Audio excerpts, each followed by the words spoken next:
Bienvenue Stop Invest, la chaîne des top d'investissement. Ici, on parle essentiellement d'entreprises de qualité. Avons-nous une opportunité d'investissement sur GTT? C'est la question à laquelle on va essayer de répondre en se basant sur les états financiers ici du quatrième trimestre 2022. Je rappelle que ceci représente uniquement mon point de vue et non un conseil d'investissement.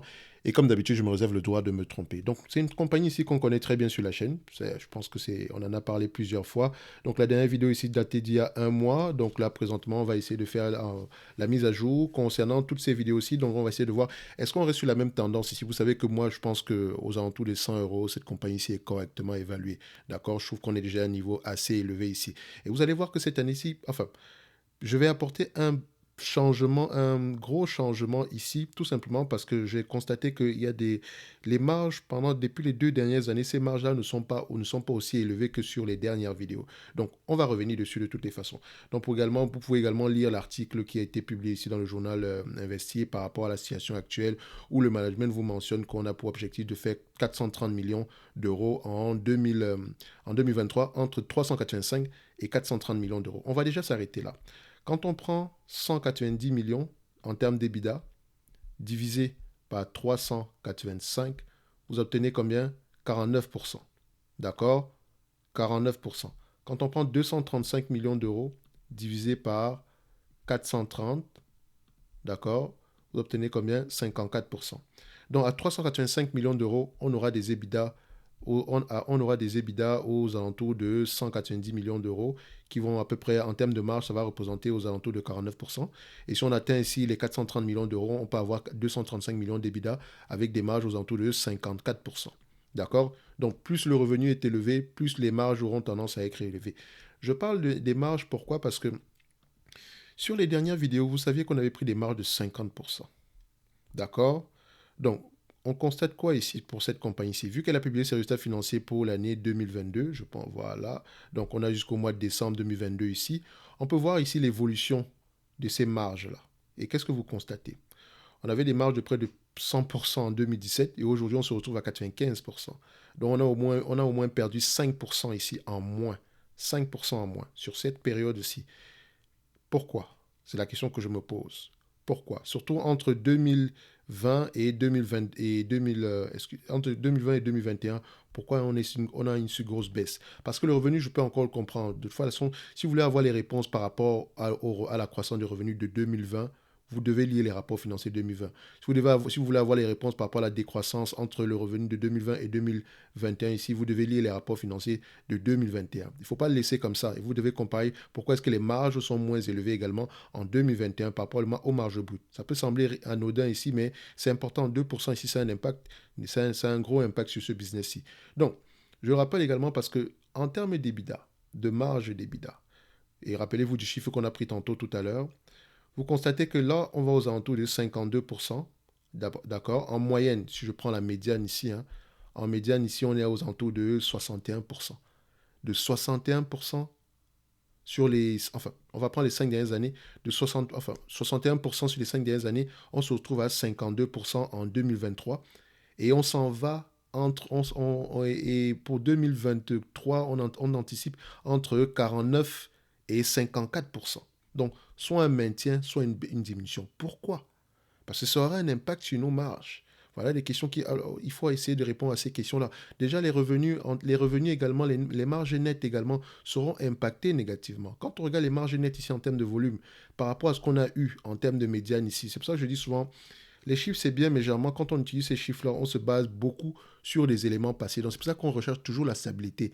D'accord? On peut lire les rapports financiers, on peut faire de l'analyse quantitative ici, mais il faut poser la question dans les rapports financiers par rapport à la pérennité de ces chiffres-là. D'accord? Donc, quand je regarde ici, on avait un 50% avant sur les 5 dernières années. Sur les 10 dernières années, on était à 50% également. Sur les 20 dernières années, 50%. Mais depuis 2022, 2021-2022, on se retrouve autour de 41%. Parce que oui, on a 41% cette année. C'est une véritable, c'est une véritable décote ici. On a presque, voilà, on a presque 20% en moins. Ce n'est pas, enfin, quand je dis ce n'est pas normal, c'est c'est quelque chose à prendre en considération parce que ça impacte le 10% de différence là. Je vais vous dire à peu près ce que ça représente.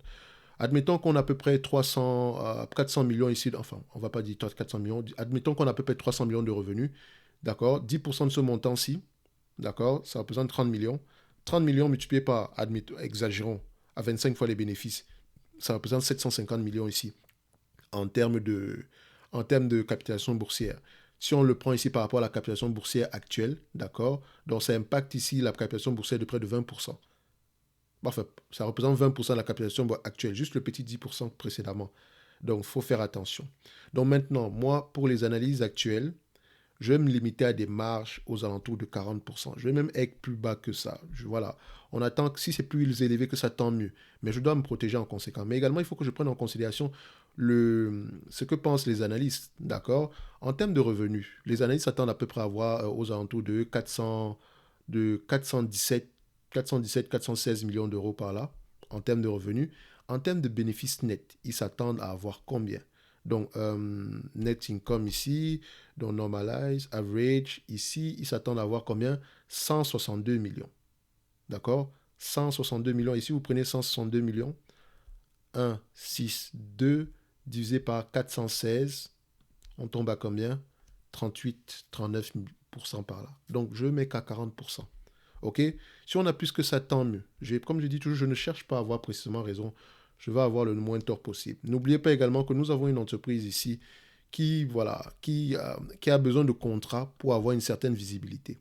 Il faut souvent vous dire également que ces contrats-là auront tendance également à diminuer. Actuellement, tout se passe bien. Les contrats sont là, etc. On a au moins, on a des, on a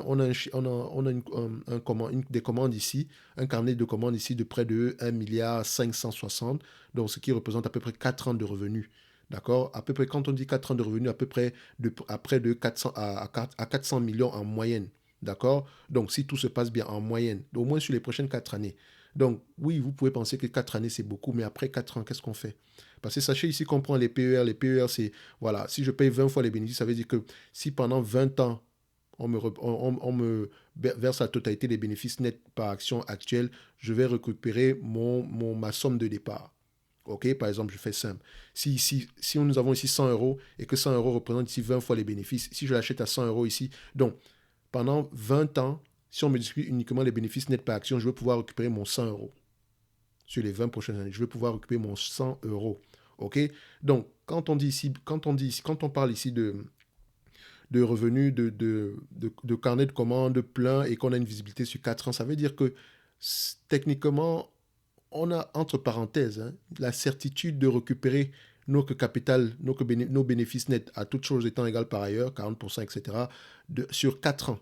Donc, c'est-à-dire que je devrais même l'échanger, je devrais même l'acheter à un PER de 4 si je veux bien me protéger. C'est-à-dire que le 160 millions attendu, ici, je fais x4, ça représente ici à peu près 640 millions. Donc, je paierai cette compagnie-ci plus que 640 millions pour récupérer la somme de départ. Mais techniquement, on s'entend qu'il y aura des contrats qui vont arriver sur les 5 prochaines années, sur l'année pour cette année-ci, l'année suivante, etc. D'accord? Parce qu'elle semble être leader dans son activité ici. OK? Donc, maintenant, n'oubliez pas que les commandes de méthanier également, c'est très cyclique. Ça peut être très bon aujourd'hui comme moins bon demain. Donc, il faut faire attention. Donc, c'est pour ça que quand vous regardez bien ici, c'est une entreprise qui avait tendance à s'échanger à des PER très peu élevés.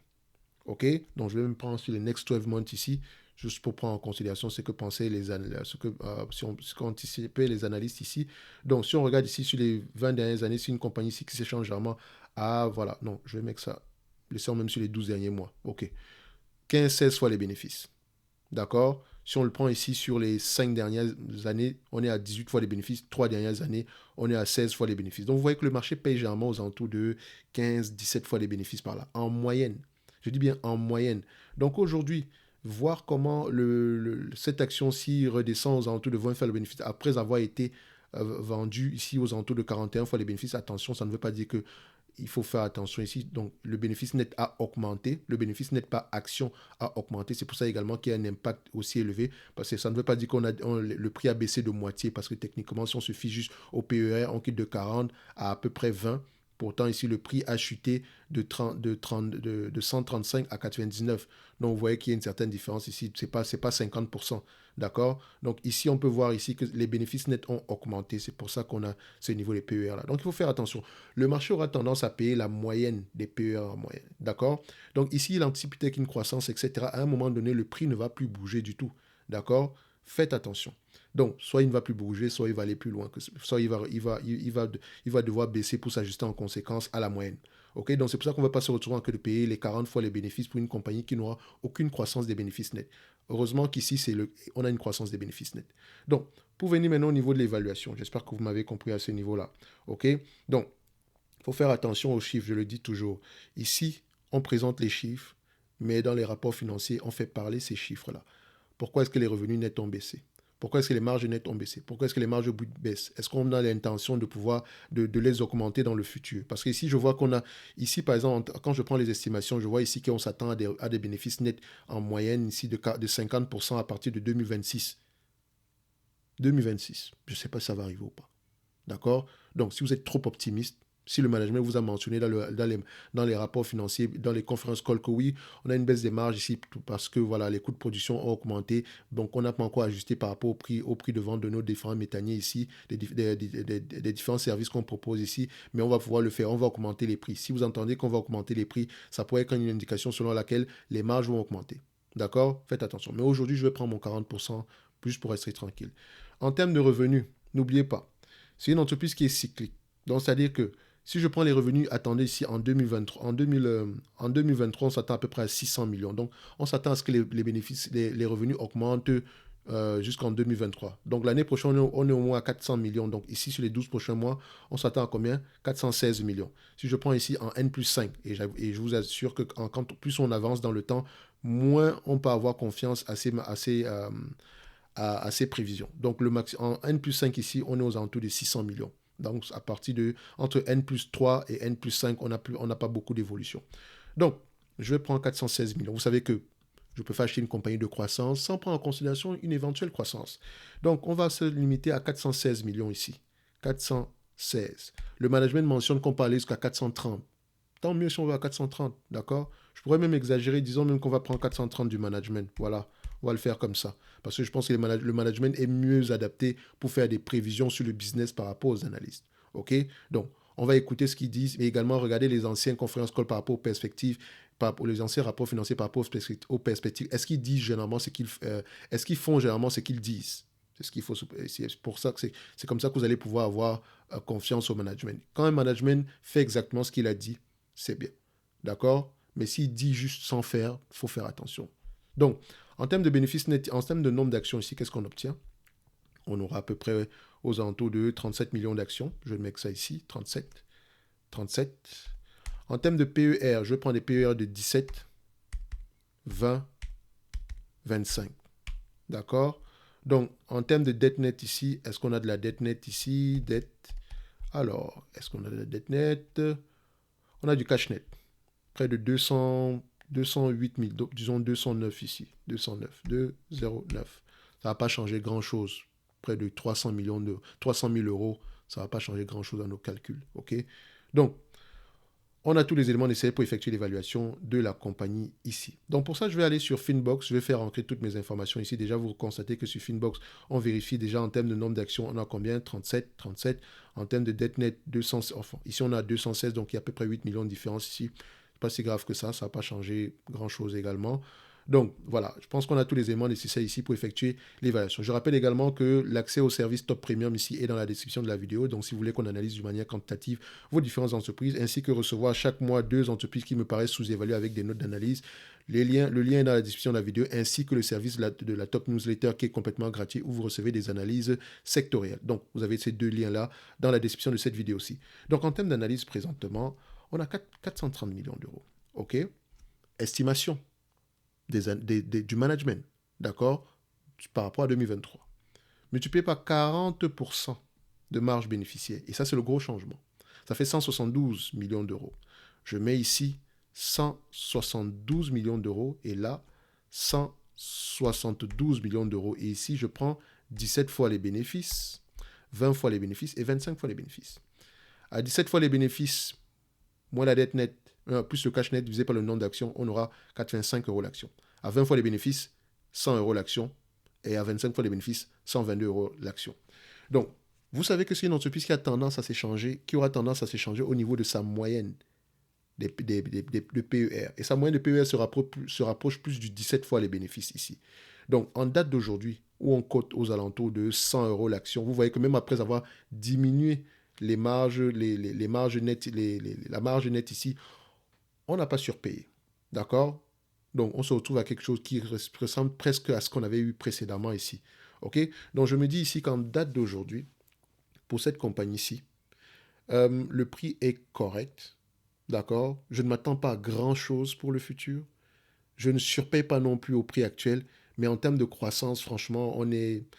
Sauf surprise, hein. Il peut toujours avoir des surprises. Mais je ne pense pas... Voilà. Comment dire ça? Je ne pense pas. Je dirais sauf... Je dis bien sauf... euh, euh, enfin, sauf si les commandes actuelles continuent à être aussi de plus en plus robustes dans le futur. Donc pour ça, vous devez savoir quelle est la taille du marché, quel est l'âge moyen des méthaniers actuels sur le marché, d'accord? Et à peu près vous fiez au management, qu'est-ce qu'ils disent par rapport au remplacement de ces méthaniers-là, d'accord? Parce que si on... Ou également, est-ce qu'il y a un marché pour l'adaptation des méthaniers actuels avec la technologie de GTT? Donc, voilà peut-être des questions que je me pose pour pouvoir à peu près voir si on a à peu près si on a la possibilité d'avoir au moins un carnet de commandes assez robuste sur les 10 prochaines années. D'accord? 10, 20 prochaines années, si on a une possibilité de le faire.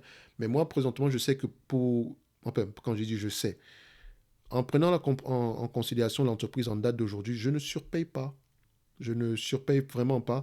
Et vraiment, toute croissance supplémentaire sera bénéfique. D'accord? Quand on regarde un peu, c'est une compagnie également qui est en croissance depuis plusieurs années.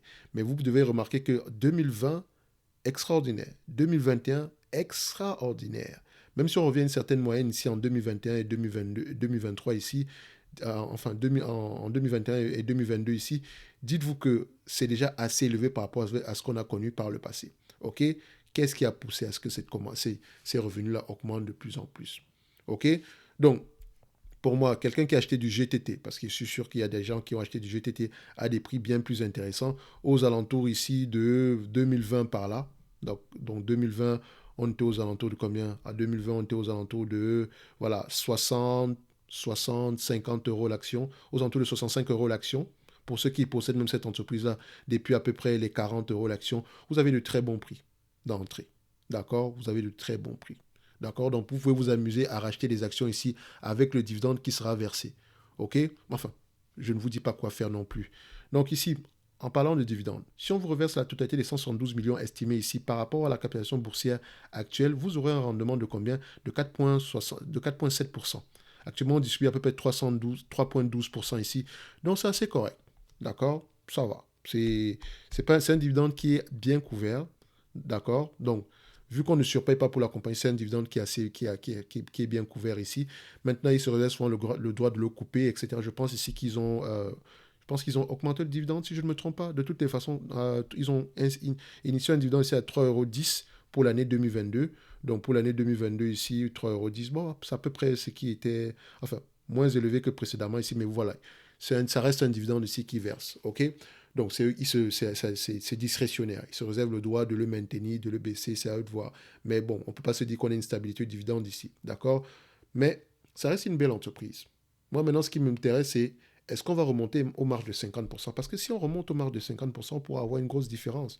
Prenons juste simple, 430 millions ici. Et quand je dis 430, il faut 430 millions d'euros en moyenne, au moins sur les 20 prochaines années. Parce qu'on ne veut pas faire du 430 aujourd'hui pendant 4 ans et se retrouver à faire du 200 pendant 8 ans. Non, c'est dangereux. OK, donc il faut faire attention. C'est pour ça que le marché a tendance à payer des PER aux alentours de 17 fois les bénéfices pour cette compagnie-ci. Donc, admettons qu'on prend 50% ici. OK, fois 17 fois les bénéfices, je ne vais même pas exagérer, divisé par le nombre d'actions ici à 37 euros, on se retrouve aux alentours de 100 euros par là. Donc, c'est ça qui dit que même en prenant le 50%, tout en restant raisonnable au niveau de nos PER, on a un prix assez correct ici. Mais si on va à 27, si on va aux alentours de 25 fois les bénéfices, c'est déjà assez élevé. Et si on prend 25 fois les bénéfices, on pourra se dire qu'on a, oh, l'entreprise vaut 145 euros. Faites attention, le marché n'a pas l'habitude de payer 25 fois les bénéfices pendant longtemps. Et vous pouvez le voir ici que c'est fou, c'est une aberration. Enfin, pas que c'est une aberration, c'est fou de le faire pendant aussi longtemps. Donc ici, entre 2019 ici et à peu près 2020, ils l'ont fait. Après, on est revenu à une certaine moyenne. OK? avant de recommencer à avoir une poussée haussière ici au niveau au niveau des PER. Donc, restez prudent sur cette compagnie-ci. D'accord? Moi, je pense pas que, bon, pour moi, je ne pense pas qu'on ait une opportunité d'investissement. Mais après, également, on ne surpaye pas. Si vous êtes intéressé par ce genre de compagnie-ci et que vous êtes d'accord avec le dividende, ok. Ok? Donc, enfin, pas ce qui est sûr, mais il y a de grandes chances qu'on ne soit pas si surévalué. Si et seulement si les marges restent stables, les revenus restent stables. Et franchement, je ne peux pas vous le dire en regardant les chiffres ici. Il faut absolument lire les rapports financiers, avoir une idée générale par rapport à l'industrie. Sinon, nous ici, on va se retrouver sur la prochaine vidéo. Donc, n'oubliez pas les liens vers la Top Newsletter ainsi que le service Top Premium sont dans la description de la vidéo. Et n'oubliez pas d'accéder au Discord de ces deux services-là. Ils sont ces deux Discords différents. D'accord? Donc, pour GTT ici, on va se dire que bon, c'est assez correct, on reste sur la même tendance que la dernière fois. Maintenant, c'est à vous de prendre les décisions qui s'imposent. Je peux également me tromper et je me réserve d'ailleurs le droit de le faire. Et comme d'habitude, je vous encourage vivement à toujours lire vos rapports financiers, essayer de répondre aux différentes questions qu'on a essayé de poser ici aujourd'hui. Merci.